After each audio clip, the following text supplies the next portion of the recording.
Diagwit Makara. Welcome, Falsha.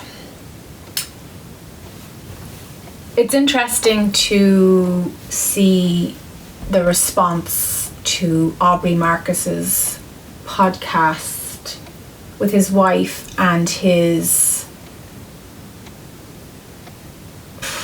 I don't know what you call the third person, basically the threesome that is their relationship.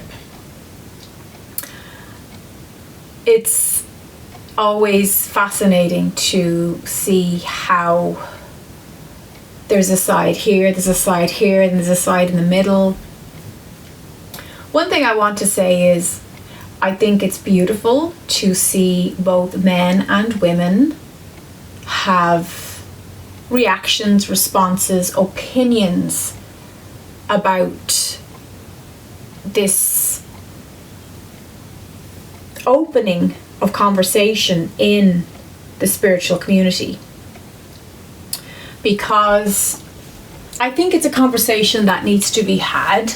I think it's good that we discuss relationships and evolution from a societal and psycho-spiritual perspective. I also think that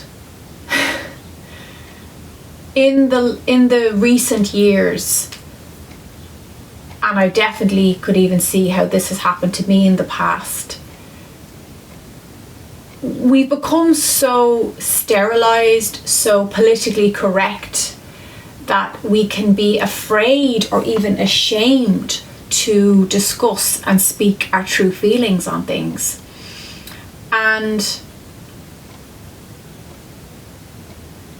as I have matured as a human being, I've learned that it's perfectly natural to have a stance on something, and it's perfectly okay. And I think we're in a world now where many people feel terror in actually having a strong opinion on something, or having a belief or a spiritual perspective on a particular topic, because we live in a cancel culture. We live in a Western worldview that if you're not following the Pied Piper, you could be exiled, you could be banished. And I don't prescribe to that. I will always support people's open speech, free speech, and even if I don't agree with what they're saying. So would I be partial to the relationship dynamic that Aubrey Marcus has proposed to his wife and to the young woman involved? Absolutely not. Do I think it's healthy? Do I think it honors his wife, the divine feminine, the woman he chose to be his counterpart? Absolutely not.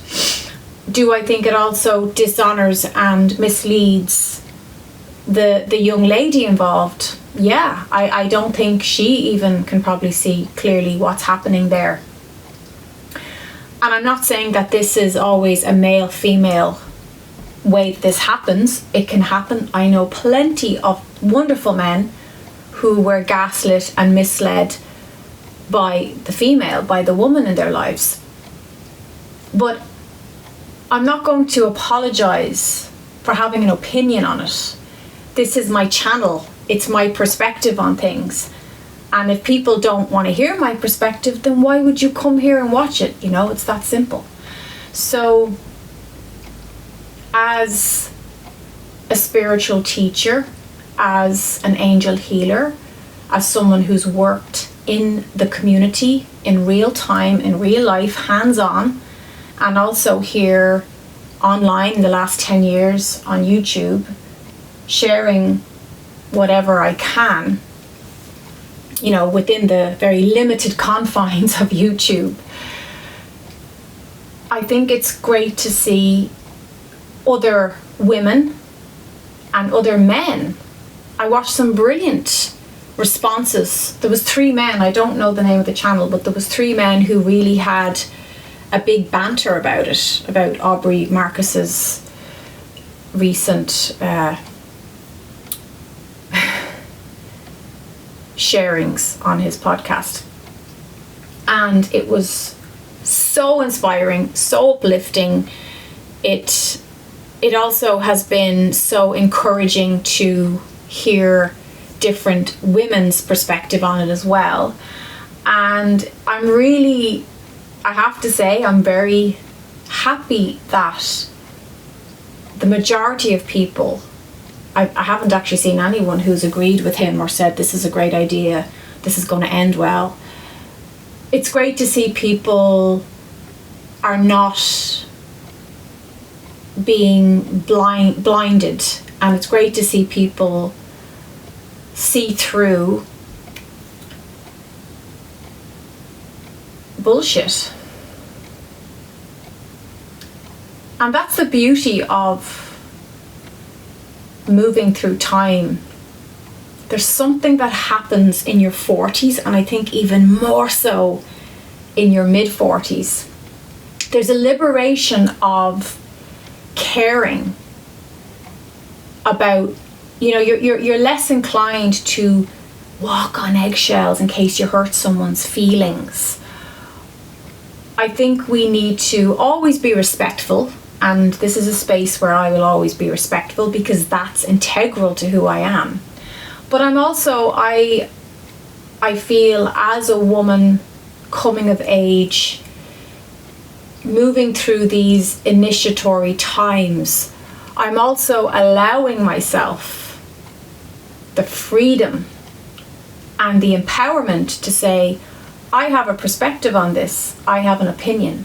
It was something about Madonna way back when I was a kid that I absolutely fell in love with her because of. And she was very young, probably in her 20s, and she was being interviewed, and they were saying, you're not the best singer, you're not the best dancer, you're not the greatest actress. And she piped back, I never said I was.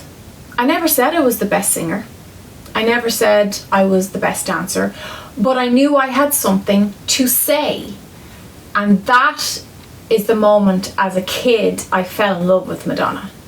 Because I hadn't seen many other females, other women, shown in media, on the TV, with such a strong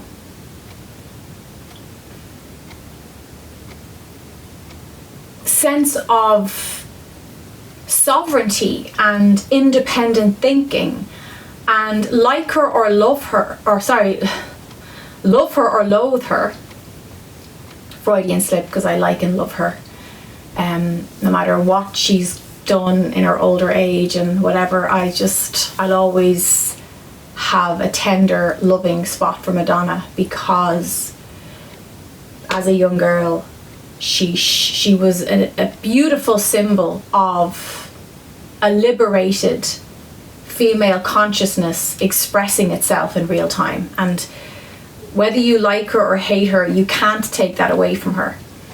And we saw the backlash of that. This has been a problem in our patriarchal social structure. When a woman speaks out and has an opinion, there is often a very strong backlash, and there is still to this day a very strong patriarchal response to that. But it's great to see that the balancing out is happening, and more women are standing up and saying, well, hang on a minute, this is my female perspective. Because the female perspective, let's be real, has not been well documented. It hasn't been well explored. It hasn't been articulated enough. Now, I'm not talking about toxic femininity or feminist, third wave feminist movements, which I'm actually not that into. I don't like it when there's an imbalance and it moves, when the pendulum swings too far over, and then you have this very anti-male, anti-man stance. I am not about that. I love my masculine. I love men. I grew up with 2 older brothers and a wonderful father and my mother. I have always enjoyed the company of men. I've always felt even safer with men in many ways than I did with women, because women, where sometimes there was a jealousy or there was an insecurity or they were threatened by my sense of empowerment that I seem to have built into me, I don't know. But anyway, and I've since healed a lot of that. I love women as well. I absolutely adore the feminine. I adore the women in my life. You know who you are. I love you.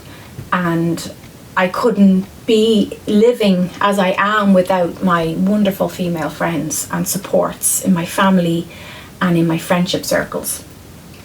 But I think it's great that we're having this conversation, whatever way you fall on that, and I welcome all your perspectives.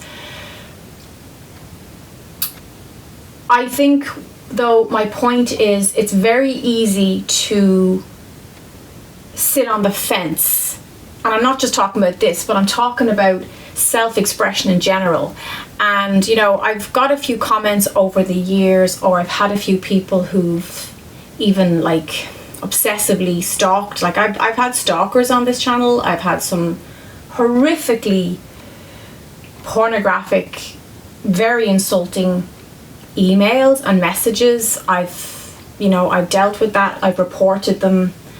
Thank God it's under control. But I think we need to know that we live in a safe enough world that we can actually say how we feel. And that's what I saw when I watched this podcast, that the wife, I think her name is Vailana. I apologize, I can't remember exactly her name. Beautiful woman, gorgeous energy. Oh my God, like there's something so pure and angelic and absolutely goddess about this woman. But it's painful to see somebody deny their own instinctual response to something that doesn't, she kept talking about how she's had to stretch beyond her edge or her edges. She's had to, she talked about her will. She had to kind of push against her will. And to me, that just sounds like someone whose bodily instinct was saying, no, this is abusive, this is hedonistic, this is selfish on his side, and I'm being asked to okay his desire to seek pleasure with a younger woman outside of the marriage vow, outside the sanctity of this relationship. And it just speaks to that issue that it's like we're supposed to just float along with all these new age ideas and be modern and be open-minded. And I'm all about being open-minded. I'm so open-minded, for God's sake. I talk to angels. I've lived a very non-conventional life, I didn't follow the status quo and the rules, and not to be rebellious, but to just honor my heart.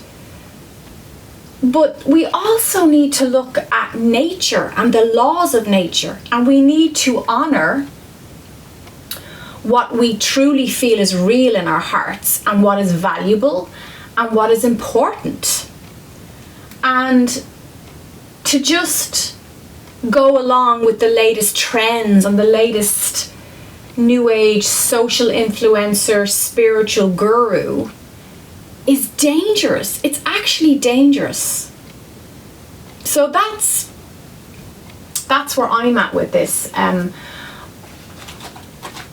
it's also like I often choose not to comment on a lot of this stuff because I just think, well, there's so much out there. I don't need to add to the noise. I don't need to add to that. But this is something I think protecting the divine masculine and the divine feminine has always been a passion of mine. I've always felt a deep connection with my divinity and the goddess within, the goddess energy that I felt as growing up in 80s Ireland was not recognised. You know, the most she was recognised was we did have in the Catholic Church a strong reverence for the Divine Mother, for the Virgin Mother, but she was the Virgin Mother, you know, like that's pretty limited. And there was some really insulting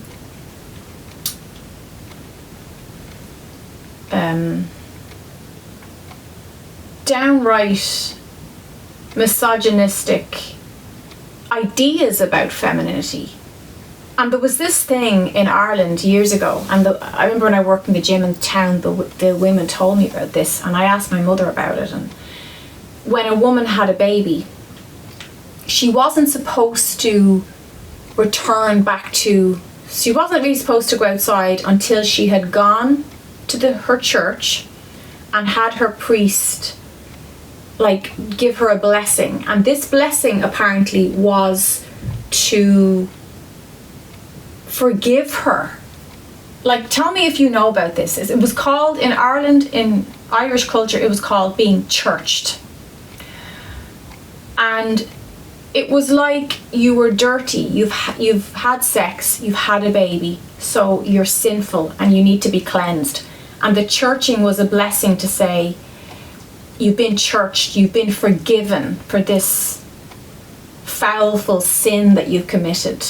Which is ridiculous because it's the most natural thing in the world, it's the most purest thing in the world that a woman can do, is to make love to the man she loves, who she honours and he honours her, and to receive his seed and to grow life in her body and to give birth to this beautiful precious soul in a baby's body. So I remember being so offended and disgusted by this as a very strong feminine teenage girl, and in my 20s, the more I read the Bible and the more I studied different religions, I could just see this abuse and this repression of the feminine over and over again, and it was so frustrating.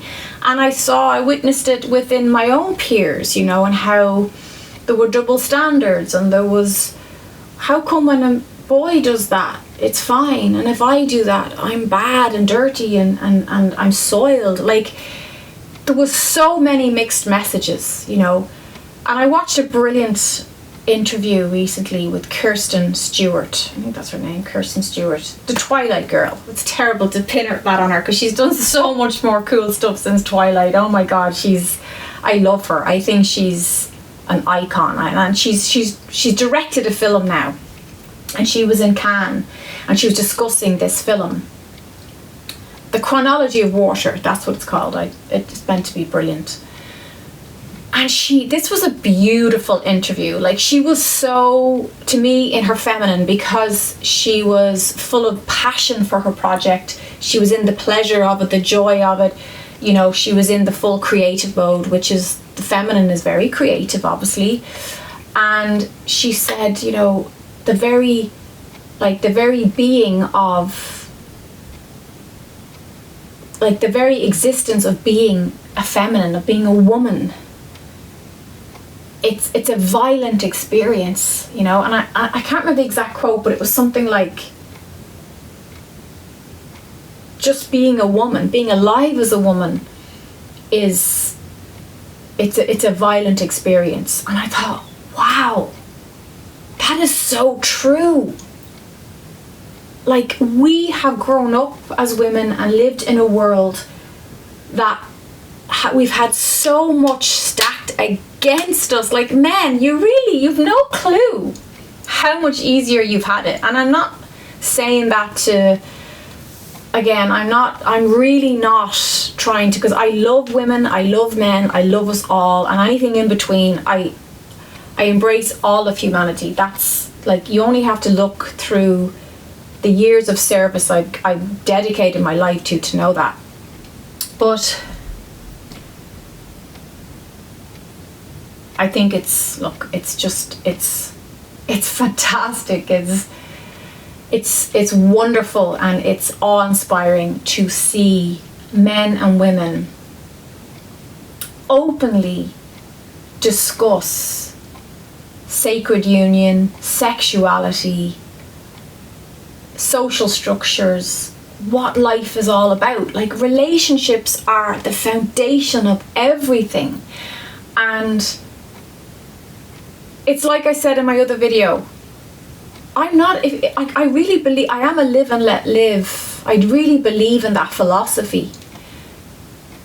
And I think if Aubrey Marcus had have said, look guys, I wasn't fully satisfied, I love my wife, but I wanted to sleep with this other woman, and my sexual desire is really big, and my ego is insatiable, and I wanted to, I just think he could have been, with his platform, he missed an opportunity to be raw and honest and real. And I think he would have got so much more respect if he had just bitten the bullet and actually had that conversation honestly from whatever this drive is coming from.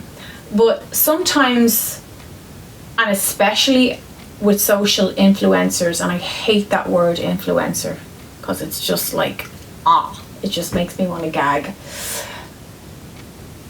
Because you shouldn't be influenced by anybody, and I've done numerous videos on that, so look back in my catalogue if you don't believe me. If you're new here, I'm always saying, be your own, like, let you and your soul influence you, and then you're going to be on the right track. But I think it's great to see human beings call out when they think somebody is being misled, abused, lied to, and gaslit. And I'm happy that we're even having that conversation. I think that's wonderful to have it. And I've even had conversations now with my own partner, and I feel like it's added a depth, and it's added an appreciation. And when it comes to being in love, and this video has gone on way too long, so I need to wrap this up, but I could talk about this for hours. When you're truly in love with someone, and when you are content, you're not looking for anything else. You're not looking at other men, or if you're a man, you're not, like, it's not that you don't notice that there's an attractive young man there, or there's an attractive young woman there. Like, we're living in a physical world, and we see that. But when your cup is full at home, or what was it, Paul Newman's quote, you know what, that's the best thing to leave this on. People were asking him years ago about his marriage, and they were saying, oh, you've got the longest marriage in Hollywood, you haven't cheated, what's the magical formula? And he said, why would I eat at the restaurant when I can have prime beef at home? Why would I go out looking for something else outside when I am satisfied, my cup is full at the hearth of my home? And that's all he had to say, and people got it. People understood. It was like, you love your wife, you're in love with your wife, she's in love with you, you're giving each other what you both need. Happy days. Why would you go to McDonald's when you can have prime rib beef at home? Like, it's that simple. It's about valuing your partner. It's about the quality of the relationship. And to bring other energies in is to diffuse and to filter that down. And that's my point. If you want to go and have a threesome, that's your business. It's like I said in the last video, it's none of my business who sleeps with who. But to push it and market it and publish it as this